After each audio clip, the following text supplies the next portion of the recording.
Hey, this is Eli Escobar from New York. I play records and clubs and make music. My name's M. Vaughan. I make music and run Super Tough Records here in New York.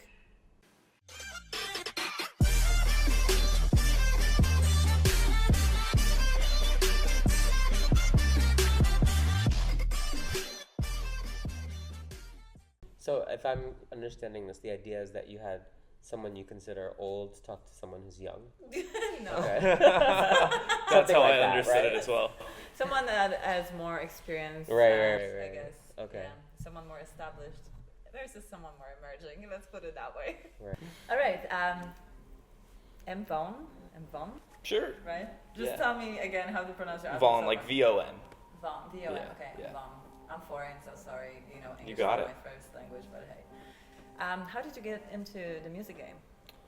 I like played in bands in high school, and I played guitar, and I like wrote the songs for my bands, and then after a while I was kind of like a control freak, so I was like, I wanted to write all the parts, so I started producing music on my laptop, and then one thing led to another, kind of started DJing, got into dance music, and now I run a tiny little label out of my apartment in Brooklyn. Okay.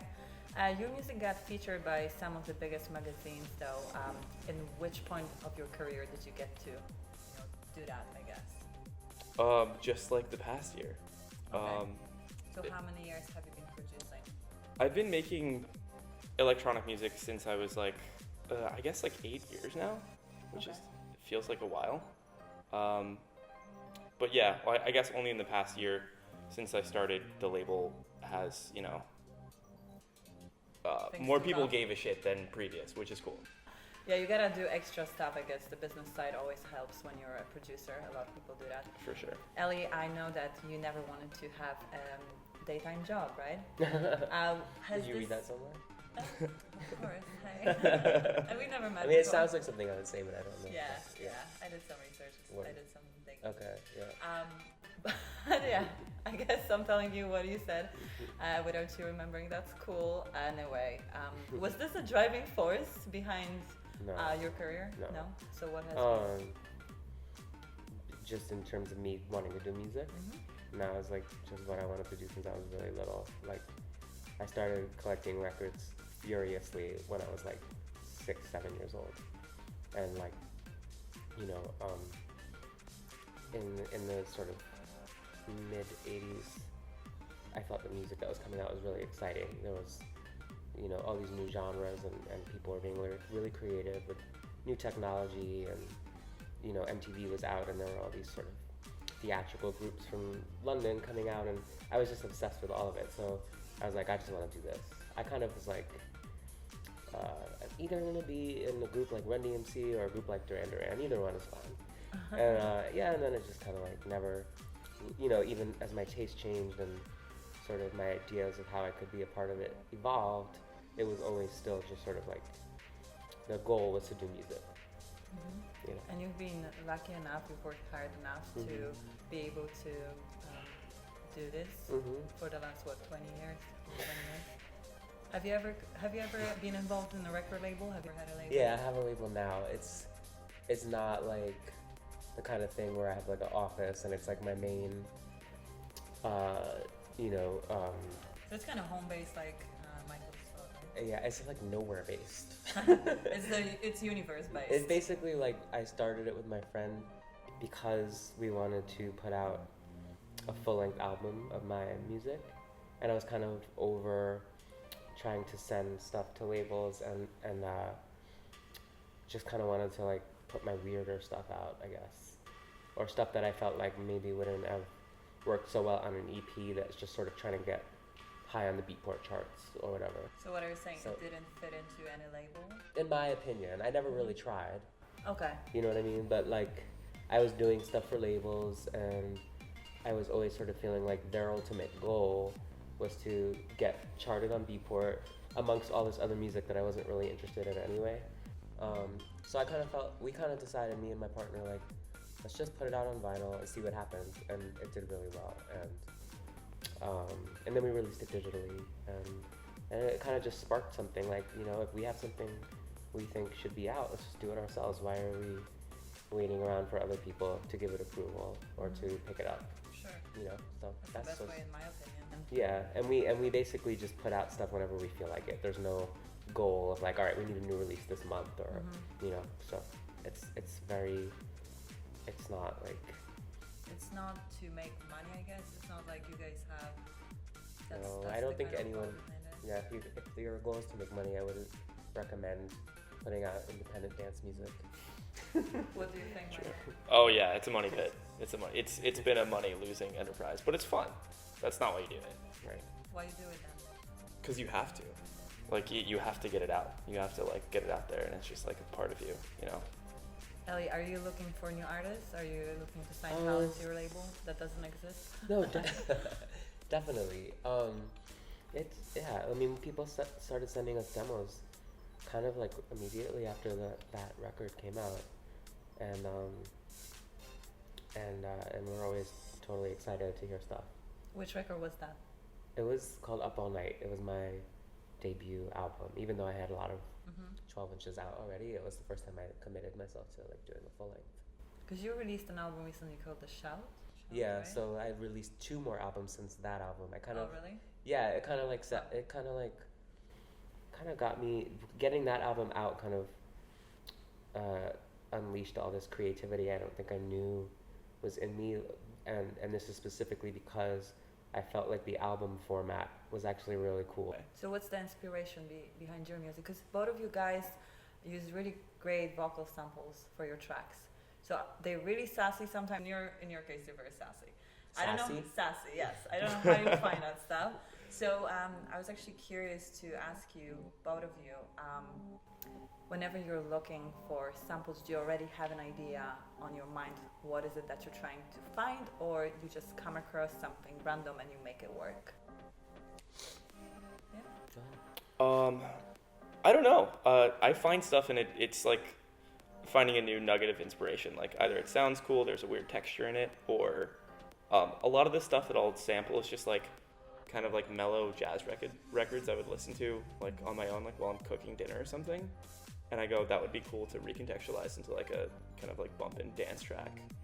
Or sometimes I'll like play guitar or like resample, you know, sounds I'm making myself. But rarely am I trying to find a specific sound and then I dig through my records and I find that sound. It's kind of a pleasant surprise usually. Okay. What about you, Ellen? How does your creative process look like in terms of that? It's different. When it comes to sampling, what I usually do is I spend a night with like a big pile of records, and I've got, you know, like kind of like maybe like 10,000 records or something. I've gotten rid of a lot of them, but I still have a lot. So I'll just spend the 10,000 night. records? You Yeah. got rid of them. Wow. I've gotten rid of a lot over the years, but I still have a lot. Like too many maybe. But yeah, I'll just spend like a night going through them and just sampling anything that I think sounds interesting, and then like just dump them in my drive, and then later on kind of like go back to them and see what I could do with them. Okay. Yeah. Would you guys consider yourselves more of producers or DJs? On what side of the spectrum are you? Because I feel like every musician that's involved in production and DJing has like the favorites, you know, Right. part of the job. For sure. For me, More of a DJ or producer? I think a DJ, because I started DJing first. What about you? More of a producer for sure. Really? Yeah. I got two opposites on the For sofa. sure. Yeah. All right. If I could only do live sets, I would only do live sets. Yeah. I really enjoy making music live and kind of like experimenting and discovering new sounds while I'm in it. DJing is fantastic as well, but I enjoy like the live aspect of it a lot. I think it's more difficult, right? Do a live set. Yeah, and I think that's kind of why it's like sexier in a way, because like it, you know, you could screw up, it could like go wrong, and I like that kind of like, you know, potential danger of it. And DJing can go very wrong as well too. I was gonna say, Ellie, has anything gone wrong for you in the past? Obviously. In the past 23 years. 2 years. That's 2 years. 2 years. Oh, in the past 2 years. Nah. Never anything gone wrong. I mean, yeah, I mean things can go wrong. You can have nights where you feel like for some reason it didn't work. And you know, like I have a hard time with festivals, because because the sets are really short. So I feel like I spend a lot of my time when I'm DJing festivals kind of fumbling around trying to fit as much as I can into an hour and kind of never feel that good afterwards. And I'm always like, every time I get off the stage of the festival, I text my manager and I'm like, I don't want to do any more festivals. Let's stop now. Every time? And almost every time. And he's like, okay, whatever. Yeah. Really? Yeah. Because that's the bread maker, right? Festivals pay most. I don't know. guess. It depends. Depends. It's all over the place. I'm not like big enough where I'm like, this is my fee. Like pay me. You know, we kind of like. $2. You never know. No. I got $5 in my pocket. Yeah. In terms of DJing in Brooklyn, I know it's booming right now. How is the scene, back 10 years, 20 years ago? Where were the hot spots? You asking me? Yeah. I think in Brooklyn, there wasn't anything. there was no scene, right? So No, where there was no it? scene. The scene 20 years ago when I first started was all just downtown. It was downtown forever. I mean, everybody that I know, my age, a little younger and way older, everybody, like, our aspiration was to be downtown all the time. I mean, I moved downtown when I left my mom's house to be close to clubs. Like, that was why I moved downtown. Do you think underground music will make its way back to Manhattan eventually? I'm praying for it. Maybe after L Train shuts down, right? Yeah, maybe. I mean, I DJed this party last night that was phenomenal, and it was at the Public Hotel, and I was invited to that. I saw you on the bill. yeah, it was so good. It Was gave me good? hope for Manhattan. Really? as well. Oh my god, Yeah, I missed yeah. out then. I didn't go. Yeah, it was. I'm a little hungover right now, to be honest. It's fine, don't worry. You want some more water? No. We got you. So, Michael, Mhm. I'm just gonna call you Michael. Sorry. Go for I'll it. suck Go up. for it. So Ellie does Tiki Disco party, right? Have you ever had a chance to go experience it? I was actually I was hosting a DJ from Germany, Tillman, and he was gonna go last. I think he actually went. I was unfortunately too hungover. This summer? Yeah, it was like Oh. last week. Oh, okay. And you were playing, and I was like, yeah, I was too banged up, but that I've heard great things about it. Yeah. What's with you guys being hungover? Oh my Yeah. god, it's not Living very a life, common. right? It's not very common for me, but last night was one of those nights. That's cool. Anyways, how is the vibe at Tiki Disco? Since I've never been, he hasn't been because he was too hungover. Right? Yeah. How's How the would you? vibe? Yeah. How would you describe it? How is it better than other parties you've gone to? I don't know. Well, it's changed a lot over the years. When we first started, it was very like we didn't really plan on. I never thought I would have my own party or promote a party. It happened really organically, and in the beginning, I almost felt just as excited about it as the people that were going. Like me and the other guys that DJ it would kind of look at each other like, can you believe this? Because it was outside and a Sunday outdoor party at the time was kind of a novelty. Now that every club has a roof and there's all sorts of things to do every Sunday during the day, but it was quite a new thing for us, and we were playing for this crowd that was just so open-minded to all genres of music, as long as you could dance to it, and we just couldn't believe what we were getting away with, and how enthusiastic the crowd was. And that was like 10 years ago, and it's still good. It's so big now that sometimes I feel like I really miss that intimacy when it was more like 300 people in the backyard of Roberta's, just like losing their minds. Now it's like, far out. You can barely see the end of the crowd, and it can be like 1,500 people. But it's still great. I mean, people tell us. Obviously, you guys grew from 300. Yeah, to we 15. did. It's amazing. Yeah, it's great. Michael, do you find it difficult to get the crowd moving? Of course.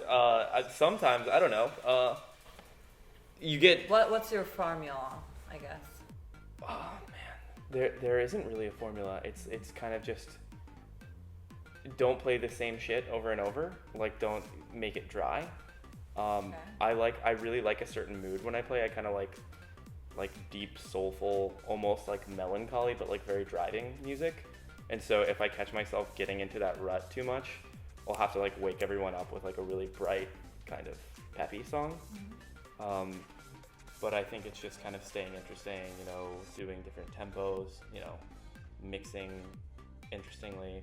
Is that what you do? I make a pretty huge effort to just play all over the place, and not necessarily just in one set, but just in terms of like on a nightly basis, you know, because I really love house techno and disco and a lot of Afrobeat and hip hop and reggae. So I like to just play everything, and I try as much as possible to sort of make each night different than the last. You mentioned rap was like a big influence on you, but you got bored of it by the end of 90s. What do you think of it these days? I'm pretty into it, yeah. I mean, I didn't get bored of it necessarily like from a listening perspective. I got bored from it in clubs. Oh, okay. Because the BPM slowed down quite a bit in the mid to late, like the tunnel era, and I love a lot of that music, like, you know, but the tempo slowed down, and if you were going out dancing in clubs in the early 90s in New York, like hip hop was upbeat, it was up tempo, and also there was house mixed in, and it got very segregated in the late 90s, and that's sort of, I lost interest in it as a DJ, but like not like at home listening, you know what I'm saying? So at that point, you know, in the late 90s, I was like really interested in kind of moving away from it, and I felt like the vibe in the clubs was like a little too masculine.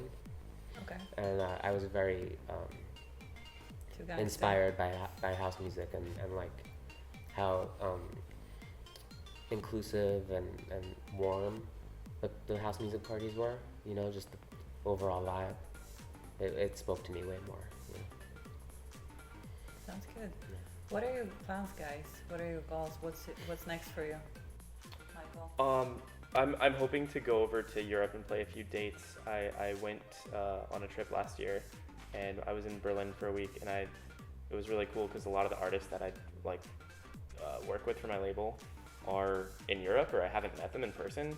So when I was over there, I had an artist from England come and stay with me, like at this place in Berlin. And so I'm gonna kind of try to like go and like visit all of my artists and like do a show with them, from like Bristol to Edinburgh and hopefully Berlin as well. You've gone to Europe this summer.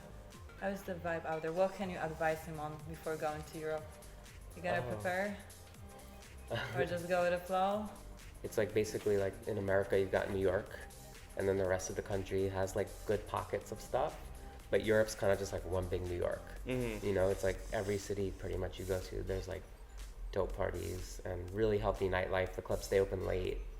You know, it's great. I mean, who would you want to watch and see and like actually hear their, you know, opinions and like connect with another person? Is there who lives in New York? Particular? No, anybody. Could be anyone. I guess maybe your inspiration or. Jacques Renault is a good guy around here. Okay. He's Is he going to be the old guy or the young guy? I think he'd be the old guy now. I'm older than He just Jacques. turned 40.